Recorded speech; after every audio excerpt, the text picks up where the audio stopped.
গত 7 মাসে আমাদের প্রত্যাশা ছিল সবারই যে ল অ্যান্ড অর্ডারটা স্বাভাবিক হওয়া, আমাদের যে পুলিশিং সিস্টেমটা সেটা একটা স্বল্পমেয়াদী সংস্কারের মধ্যে দিয়ে গিয়ে সক্রিয় হওয়া, সেটার কিছুটা উন্নতি ঘটেছে, কিন্তু আমাদের প্রত্যাশিত জায়গায় বা জননিরাপত্তার জায়গাটা এখনও নিশ্চিত করা যায়নি।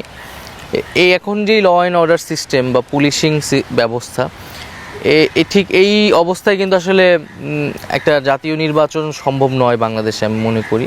আমাদের তো গণঅভ্যুত্থানের শুরুতে বা পরেও খুব পরিকল্পনা ছিল না যে আমরা সরকার গঠন করব বা আমরা নিজেরাই সরকারের পার্ট হব। এটা প্রেক্ষাপটে আমাদের উপরে এই দায়িত্বটা এসেছে নেতৃত্বের কারণে।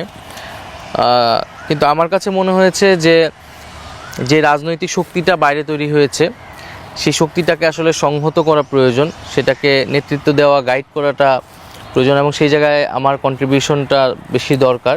এটা শুধু দল বা গোষ্ঠীগত কোনো স্বার্থের জায়গা থেকে না, বরং একটা ন্যাশনাল ইন্টারেস্টের জায়গা থেকে এই মুহূর্তে বাংলাদেশে আরেকটি রাজনৈতিক দল গড়ে তুললে এটা এই প্রজন্মের আকাঙ্ক্ষাকে ধারণ করতে পারবে এবং আমাদের যে গণতান্ত্রিক উত্তরণের কথা আমরা বলতেছি সেই ক্ষেত্রে সহায়ক হবে। মেটা গোল সেটা আমরা বলেছি যে আমরা একটা সেকেন্ড রিপাবলিক দেখতে চাই বাংলাদেশে, যেটা কেবল সরকার নয়, একটা শাসন কাঠামোর পরিবর্তন হবে, সাংবিধানিক পরিবর্তনের মধ্যে দিয়ে সেটা সূচনা হবে।